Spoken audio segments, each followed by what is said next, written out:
Ito na mga kakabsat, yung inaabangan ninyo, yung bitong spicy chicken wings. Since nasa Pasig ako kanina mga kakabsat, dumaan na rin ako sa palengke nila. Namangha ako, ang ganda pala ng palengke ng Pasig mga kakabsat. At dito bumili na ako ng chicken wings mga kakabsat. Sabi ni ate, balik daw ako. Ang sabi ko naman, sige bukas, yun pala taga QC ako mga kakabsat. Ang unang ginawa ko mga kakabsat ay minarinate ko muna yung chicken. Nilagyan ko pala ito ng paminta at saka kalamansi mga kakabsat. At saka patis mga kakabsat. Binudburan ko rin pala ito ng magic sarap mga kakabsat. Saka ko ito nilamas-lamas mga kakabsat. Mas maganda ipalamas nyo sa mga asawa nyo o kaya sa mga nobyo nyo mga kakabsat kasi mas expert sila lumamas. After 30 minutes na pagkakamarinate mga kakabsat, kumuha ako ng lagayan na may takip. Tapos nilagyan ko ito ng cornstarch saka harina mga kakabsat.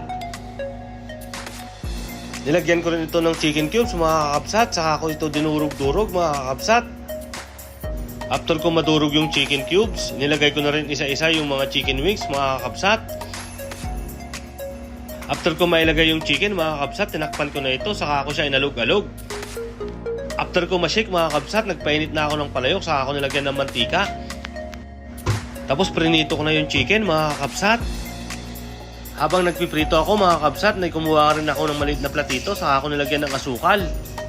Tapos nilagyan ko rin ng konting mainit na tubig mga kakabsat para matunaw yung asukal mga kakabsat. Nung matunaw na yung asukal mga kakabsat ay naglagay na rin ako ng ketchup.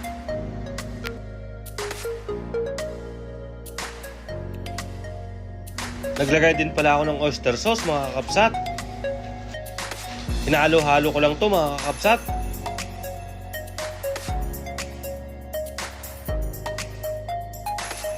After maprito yung chicken mga kakabsat, naglagay na ako ng margarine sa palayok mga kakabsat.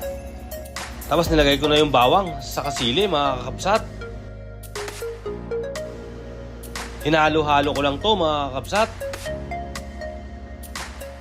Nung makita ko mamula-mula na yung bawang mga kakabsat, ay nilagay ko na yung sauce na ginawa ko kanina mga kakabsat. Hinalo-halo ko lang ito mga kakabsat.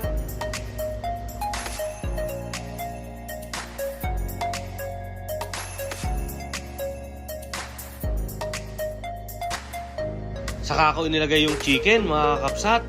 Pagkalagay ko ng chicken, hinalo ko lang ito mga kakabsat. Ayun, luto na siya, pwede nang kainin. Tara, kain na tayo mga kakabsat.